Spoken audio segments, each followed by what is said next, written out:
Au milieu des étendues de plaines et de forêts de Carmina, la glorieuse cité de Lunaris illumine toutes les contrées de ce monde, de sa savante lumière et de sa douce prospérité. Elle attire à elle les plus sages et les plus érudits, les étrangers en quête de savoir ou d'aventure. Quiconque veut voir son nom inscrit dans la légende passe par Lunaris, car la ville n'a d'égal que la lointaine capitale, Solaris. Les dieux célestes ont permis au temps de construire une solide alliance commerciale entre les deux centres de Carmina, assurant paix et richesse à tout le pays.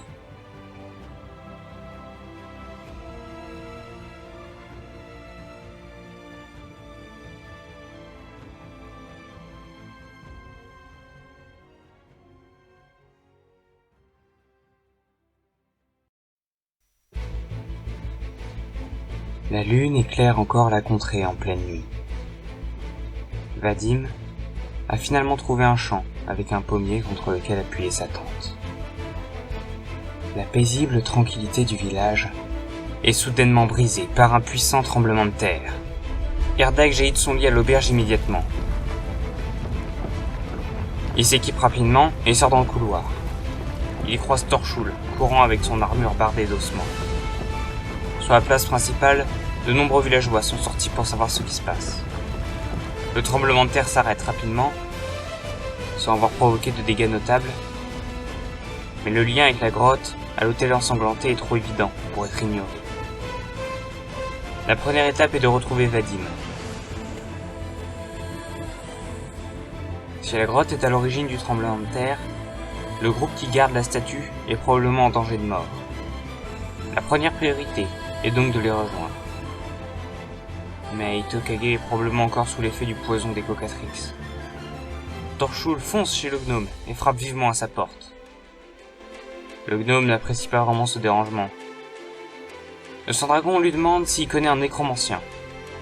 Après tout, ce sont les nécromanciens qui font de la magie avec du sang. Les propos hésitants du gaillet montrent hélas qu'il ne sait pas de quoi il parle. Il se rend compte par ailleurs que c'est Araline qui possède le parchemin avec toutes les informations. L'entretien sur le palier de la porte avec le gnome n'a finalement été qu'une perte de temps. Le trajet jusqu'à la grotte se fait en silence, seulement brisé par la respiration haletante de la course.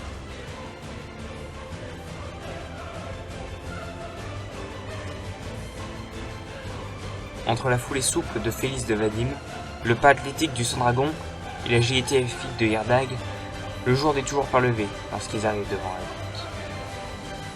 Pendant ce temps-là, Arline et Bafar ont également été réveillés. Lorsque le tremblement de terre s'arrête, rien n'a bougé. Préférant ne pas se rendormir en cas de problème, Arline propose d'essayer d'aider Hitokage pour passer le temps. La statue semble reprendre sa forme originale d'elle-même, mais lentement. Le barde finit par repenser aux propriétés médicinales de l'urine. Le nain et la Azimar se soulagent donc sur le tieflan de pierre, sans effet.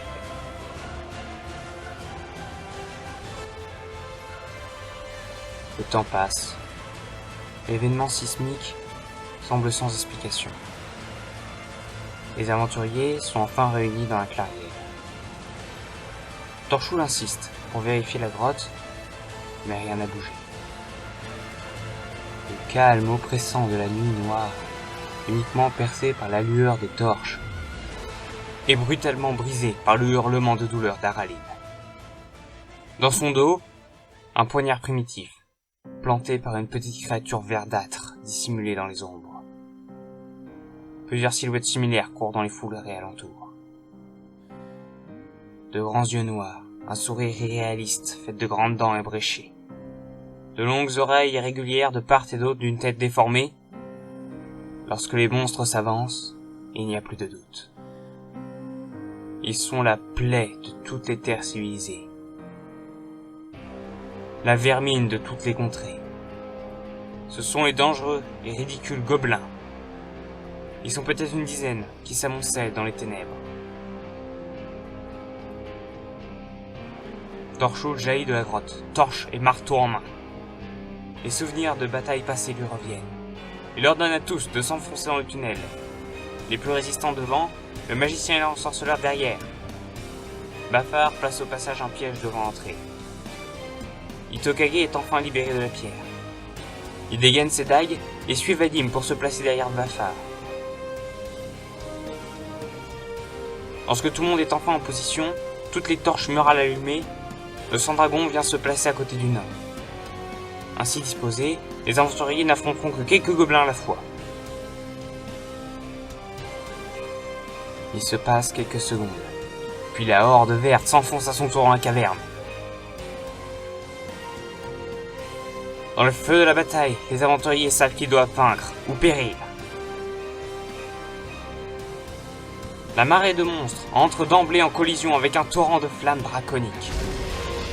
Le brasier brûle tout dans le tunnel, arrachant des morceaux de cuir et de peau aux armures de lambeaux.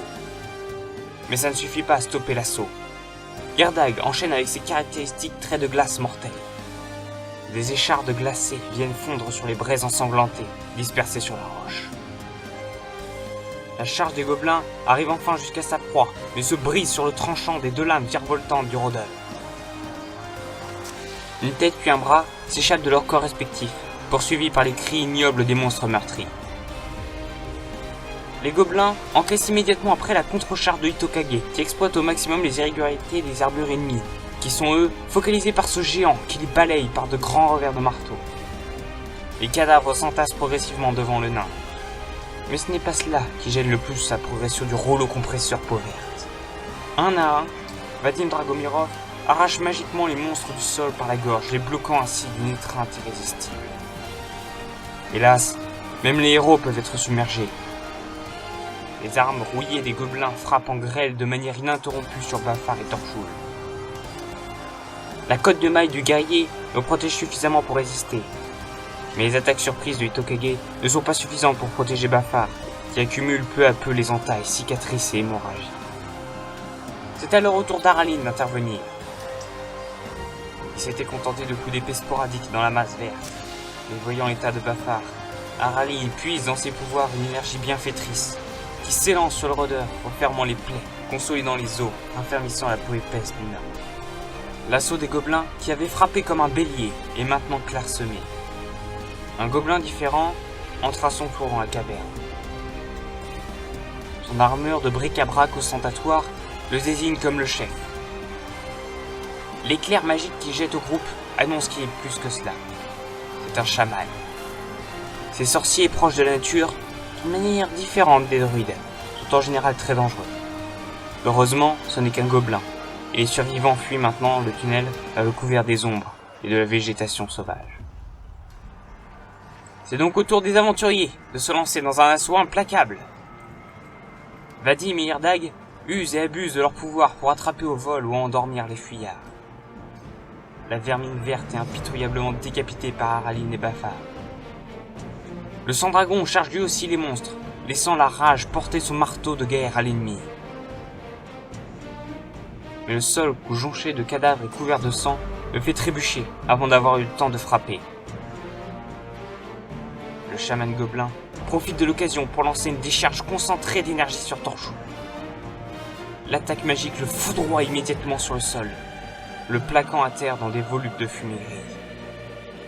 Hitokage saute avec élégance tel un faucon par-dessus le corps inanimé du sang-dragon pour se placer entre lui et l'un des gobelins, soudain attiré par cette proie facile. Hélas, l'étroit tunnel n'est pas propice aux acrobaties coutumières du style de combat agressif du Tieflin. Les coups de dague ne tranchent que l'air. Voyant le glaive du gobelin tournoyer dangereusement près de la gorge du roublard, Gerdag réagit précipitamment. Hitokage étant sur la trajectoire, l'ensorceleur utilise en lieu et place de ses habituels traits de glace une étrange magie nécromantique, faisant jaillir du sol une main squelettique, drainant la chaleur vitale de la cible. Panique et magie sont malheureusement les ingrédients mortels de nombreux accidents. Le bras astral sort du sol derrière Hitokage, le tirant vers le sol par le bas du dos en plein combat. Bafar et Araline règlent rapidement le sort du gobelin ciblé par les trois autres. Vadim se charge lui de la dernière vermine restante. Il endormit la dernière monstruosité d'un geste de la main, le laissant à la fureur des aventuriers épée en main. Il ne reste plus que le chaman, qui réussit à sortir de la caverne. Hitokage jaillit à sa suite. Il lance d'un geste sûr ses dagues vers la tête déformée. Les lames se perdent dans la nature sans atteindre leur cible. Déjà peut-être trop loin. Le gobelin riposte par la même magie qui avait neutralisé Torchwood, mais l'éclair frappe la roche sans autre conséquence qu'une nuée d'étincelles. Pestant contre son arc brisé, le rôdeur piste la créature dans la forêt, suivi de près par les autres, pendant que les magiciens tentent de sauver Torchwood. Le groupe rattrape le chaman et le massacre, au nom de toutes les victimes que font les raids gobelins contre les populations sans défense de Carmine.